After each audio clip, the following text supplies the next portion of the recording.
Good day, everybody. And it's April the 4th, and the year is 2022. And just want to share some of my thoughts with you.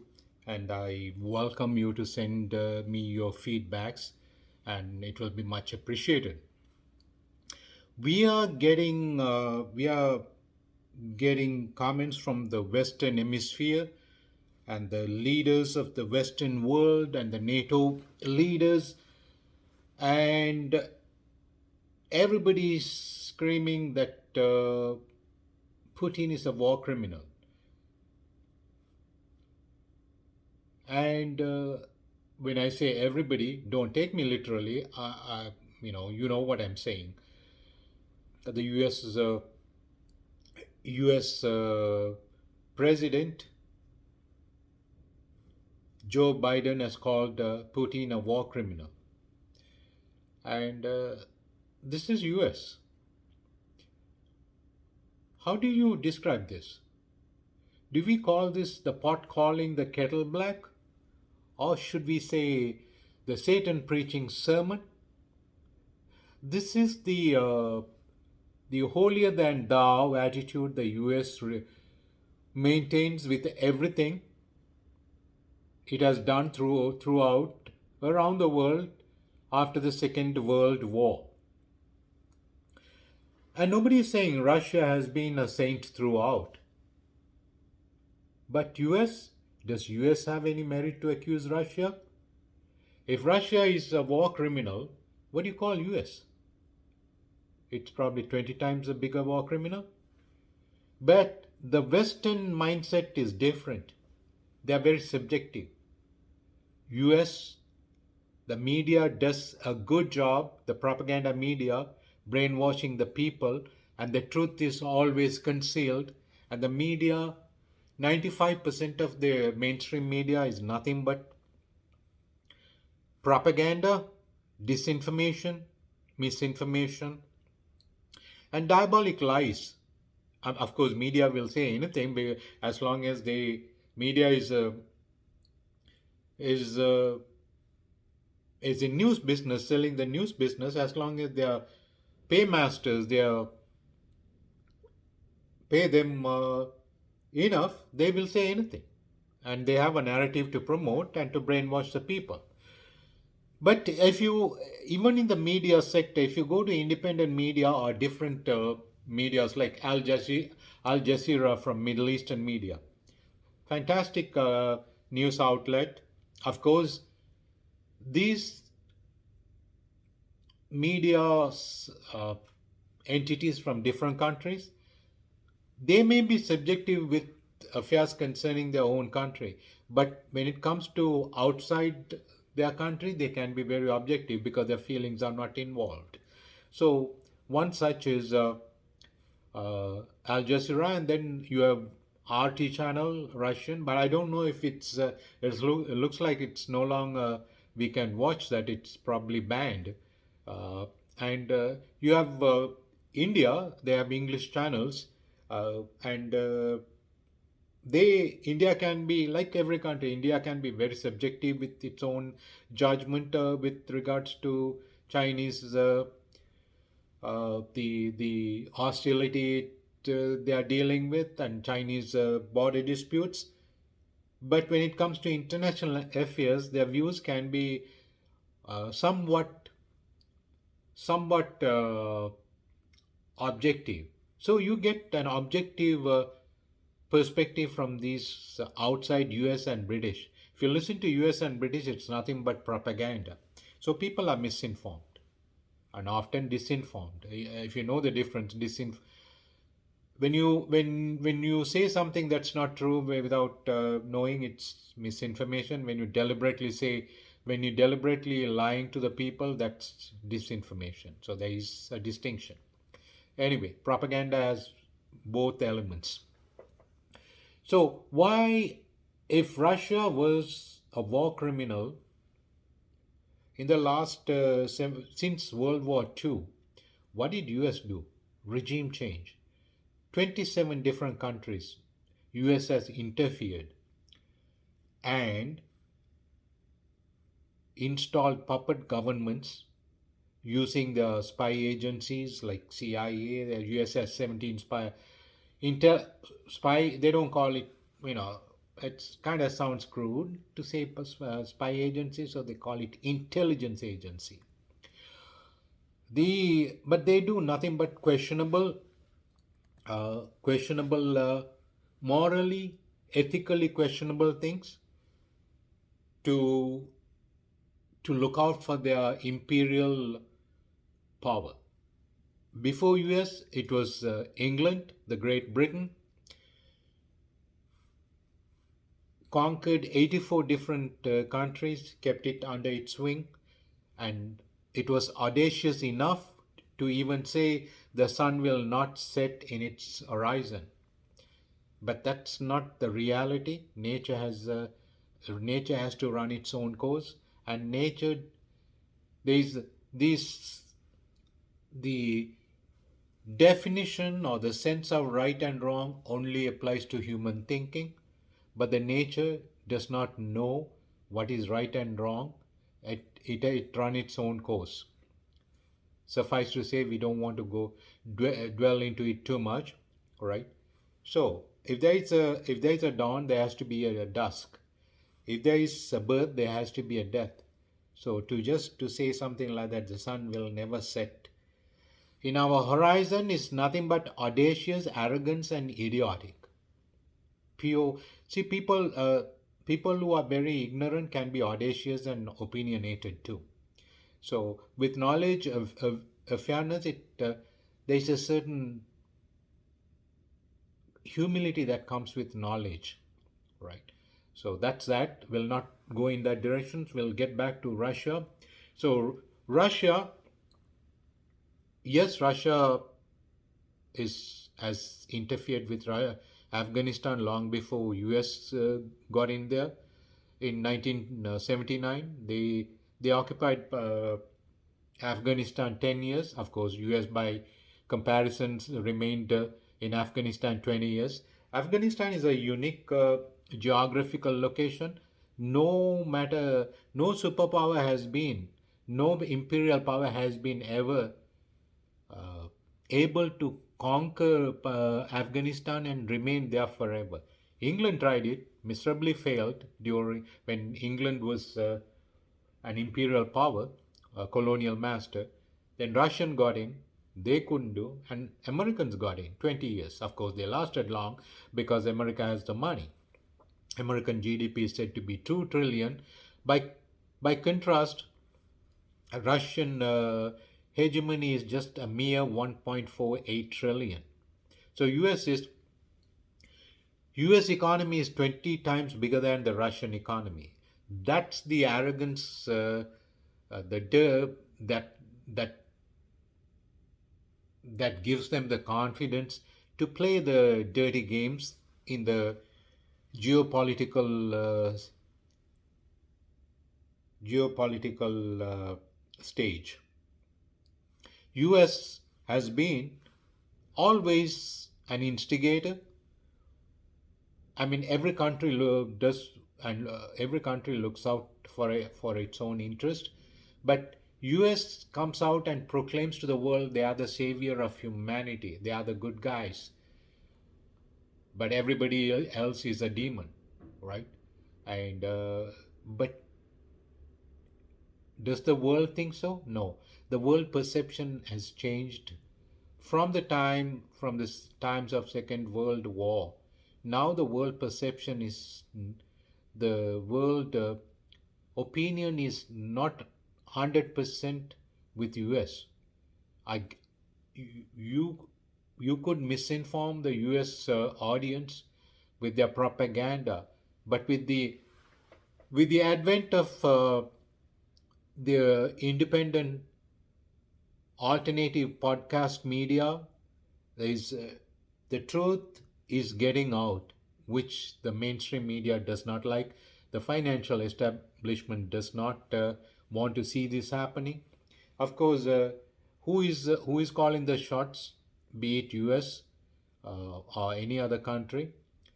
It's always the financial establishment ruling from behind. There are different terms to describe the financial establishment. We'll not try to use those terms.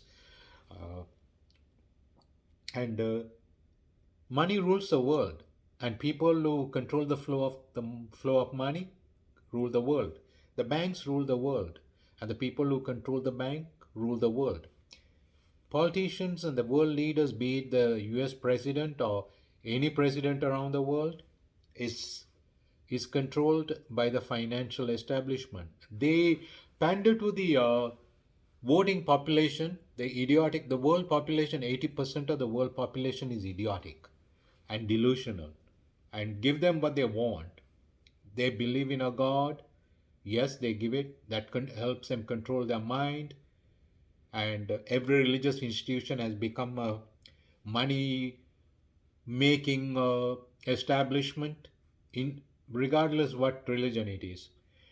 And the politicians, on the other hand, know how to pander to the people's ignorance, and make them believe that they would work in the interest of the voting population. And voters believe they have democracy. Democracy itself is a delusion. Every the day you vote, on the day of elections, you have democracy, and you kiss you kiss goodbye to democracy for 4 or 5 years, depending on which part of the world you live in. Elections are held either 4 or 5 years, usually 4 or 5 year terms. So this is what it is, and you will have democracy again after 5 years or 4 years, and you will do the same thing, thinking the leaders will work in your interest. But when you elect the leaders, they are there to make themselves rich. Leave not It's not your welfare, your collective well-being. They spoke about they want to work for. It's all about themselves. Nobody Leaders have, just like everybody, they earn a salary. But if you check their bank balances, their assets, within 5 years or 4 years, it runs into hundreds of millions. How did these people make so much money? Nobody even wondered. And they have their assets in off jurisdiction accounts, so that they are untouchables. This is what the world is about. And the people, like, I even like to talk about Pareto's principle. In any organization, 80% of the workers don't care. They don't care for the organization. They are to do the work. And 17% are the executives, the corporate top notches, and they monitor the working force and keep them on line, make them work, and generate the revenue for the growth of the company. 3% makes enjoy the profit of the owners, enjoy the profits of the company. So this is in an organization. Same thing can be applied in a world. 80% are the ignorant working class, and they are the ones who determine who is going to rule the world, and it's their votes that determines who is going to be the leader. But this idiotic 80%, or if you can misinform, disinform, if you can manipulate their perceptions, you rule. You have to tap into their consciousness. This is the game of politics. So who does that? The financial establishment from behind pumps the money. And the leaders are loyal to the power. No matter what, leaders are loyal to money, not to the country. Money rules the world. So the financial establishment calls the shot from behind. That's in a democratic world. In a world such as Russia, it can be all the oligarchs are under the Russian president, it's more like more like a pyramid. The Russian leader Putin is at the top. That's one reason they say he's so protective of his oligarchs. If you, it's like a pyramid. If you move the bricks underneath, the top will come down, tumbling down. So that's that in Russia. So U.S. calling Russia a war criminal, Putin a war criminal. Just it's time to do some introspection. What did U.S. do in Iraq? What did U.S. do in Libya? What did U.S. do in? I can think of so many countries. There are 27 countries they interfered with, leaving everything in a total mess for the people to suffer. What did U.S. do in Panama? There was in 19 latter part of 1980 80s. There was a leader called Noriega. What happened to him today? Nothing was not, to this day we don't know what happened. He was arrested. U.S. It was the George H.W. Bush was the president at the time, the senior Bush. He's the one who was the CIA leader at the time. Noriega was installed as the uh, Panamanian president, and he was the one who sent his forces, American forces. There was 6 days, and uh, took down Noriega and brought him as a criminal. And he was thrown into jail. Nothing was said. After that, media never made a hum about it. Regime change. Has Russia gone out and done anything like this? Yes, in 1989 they uh, they invaded Afghanistan, right? And U.S. invited the Mujahideen leader Bin Laden to White House. Ronald Reagan gave him the money, wherewithal, everything he needed to house the Russians from Afghanistan. Bin Laden did that, but few years later, Ronald Reagan was long gone. George Bush Jr. was the leader. Bin Laden, the one-time friend turned foe. Bin Laden bombed the 9/11, the Twin Towers. And how did a friend turn foe? Does anyone wonder? So it's nothing but how US goes about interfering in other other people's affairs, other nations, to consolidate its imperial power. It just nothing unusual with the US calling the Russian leader war, a war criminal, and but if you call Russia the war criminal, like the pot calling the kettle black or the Satan preaching sermon, uh, well, you ought to do some take a minute and do some introspection. Don't be in the business of always being deceptive and proclaiming to the world that you are holier than thou. So that said, why did Russia invade Ukraine? After 19 without sparing all the details, you better do your own reading and research. There's plenty of material, plenty of information on Google and in internet.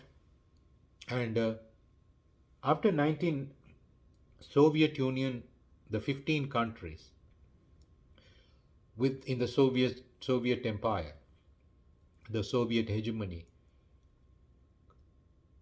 went through dire financial crisis. The economy of Soviet Union was in doldrums.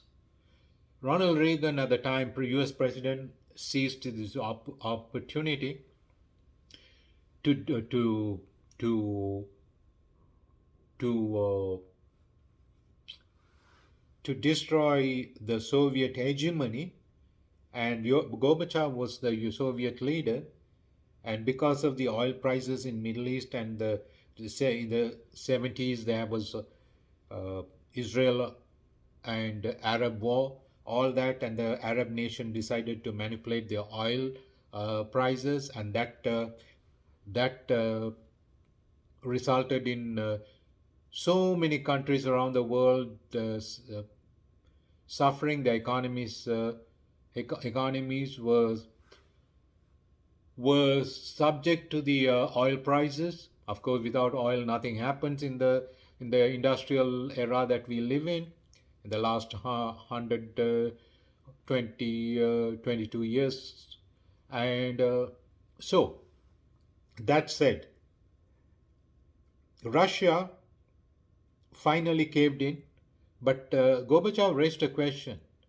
What is the guarantee that US will not expand the NATO? Of course, there were countries just like the NATO alignment. Russia had its own alignment. Russia ruled half of Germany, the East Germany, and uh, and all these Eastern Bloc countries. They were with Russia, and Russia itself, the Soviet Union, USSR, it was made up of 14 other countries, and Ukraine was the closest. From day one in 1922, it was Belarus and Ukraine that became part of the Soviet Empire. Today, they are at each other's throat. All right, things changed over time, and so Russia. Why did Russia attack Ukraine? US again played this dirty game. US always fought with Russia but not directly. It's proxy wars, going through the back door, instigating a third party and pumping the money and the weapons and using that third party as a sacrificial lamb to quell Russia. This is now the Russian Ukrainian war. Ukraine has become the sacrificial lamb and the people are suffering. US and the NATO forces are 100% pumping the money and the weapons and instigating the Ukrainians to fight. And the ignorant masses, not knowing it, they are driven by their passions and emotions. They want to give their lives. And children, helpless men, women, innocent masses, innocent people are suffering. So US is behind this, but nobody wants to objectively look at what the hell is going on. So Russia, Gorbachev asked in 1991, what is the guarantee that the US will not expand the NATO forces that would jeopardize the Russian security? And what did this summit was held in Malta in 1991. Gorbachev raised it, and at that time Ronald Reagan didn't attend that summit. He let his vice president George H.W. Bush, the senior Bush, go to the Malta, and on that day, in the Malta summit, George Bush assured that it's not going to happen, but it was mere words. The mistake or the oversight on the part of Gorbachev is he didn't get it in writing. That's what happened. And today, what US said, did they live by their words? No. It's conveniently forgotten. They are expanding and expanding. 6 other Eastern Bloc countries have become part of NATO. Now, they wanted to admit NATO, admit Ukraine to the NATO alliance. If Ukraine is Russia's border, Russia's frontier, if Ukraine becomes NATO, US wants Ukraine into the NATO, and NATO countries are in. Of course, NATO countries are vassal states. At that, it's just it's a gang. US is the biggest bully. Is the gang leader. These 30 countries are the stooges.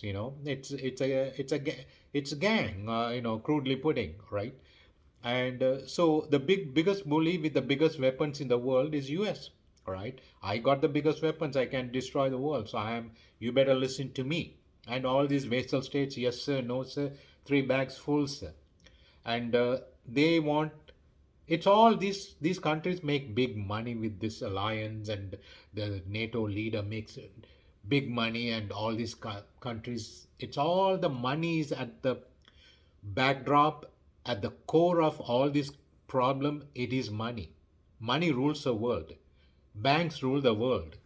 And people who control the flow of money, people who control the banks, they rule the world. But they are the ones who calling the shots from behind. They are the puppet masters. The leaders are puppets, and leaders are greedy. They want to get rich within 4 years, 8 years, whatever term they are allowed to reign. So that's in the Western world. Money, money is the root cause of all the evil. But money can do good things, but it's not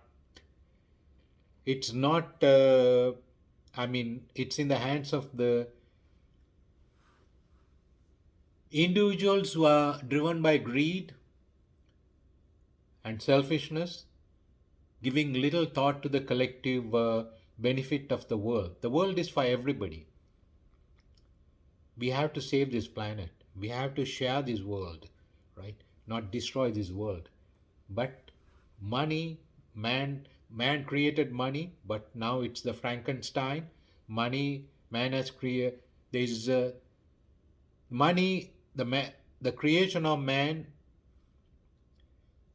Creation is ruling the creator. That's what's happening in the world. That said, NATO forces Ukraine does not want. When Bill Clinton's time, Putin wanted to become part of NATO. He Putin expressed his desire. Let Russia become part of NATO. If all these countries come together, the world will be better. If Russia joins America and all this, countries coming to no, it's not about that. It's not about the world. It's about their power. It's about their money. Who makes money? So they will not let Russia join NATO. Instead, they'll create enemies. All they broke the Russian Empire, and all these different countries, the 14 countries under Russia, now they set them up against Russia. They want to see the destruction of Russia. This is the US end goal. But Russia for has unlike the previous leader, Russia has a wickedly smart leader. He's no man's fool. As much as he is painted as a demon and a terror and all that, but he's a very intelligent man. People who have seen him, been with him, would uh, would uh, would confirm this view. If if NATO forces want their military in Ukraine, in Russians' front door and backyard, would US tolerate Russians sending the Russian forces in the Mexico's border, US border, right? Why do you have one set of rule for yourself and another for the other nations, right? This is the double standards I wanted to point out. NATO forces, NATO has expanded it, and NATO want to go to Russia's doorstep and have their forces. And no sane leader would tolerate this. And this is the worst humiliation any country can suffer. Being bullied by a group of gangsters who want to have their weapons in your front yard and backyard, in their backyard, right? So that's the why there are other reasons why Russia wants Ukraine. Ukraine has vast potential for oil and gas, natural oil and gas. Russia has the best oil and gas besides Iran, and Ukraine has all the potential to become. It was part of Soviet Union. Now it's not. It's going against Russia, but Russia does not want to let go. If Ukraine does not have the money, it wants to sell itself to US, and Russia does not want US coming and drilling Ukraine's oil. Russia wants Ukraine uh, uh, with itself and continue because Ukraine has a vast potential of wealth. That's the other reason. Money rules the world. The game, dirty game, is played by everybody. But who is the dirtiest? Who plays the most dirtiest game? The foul game? You better decide from what I illustrated. Thank you. Thank you for your patience. Bye now.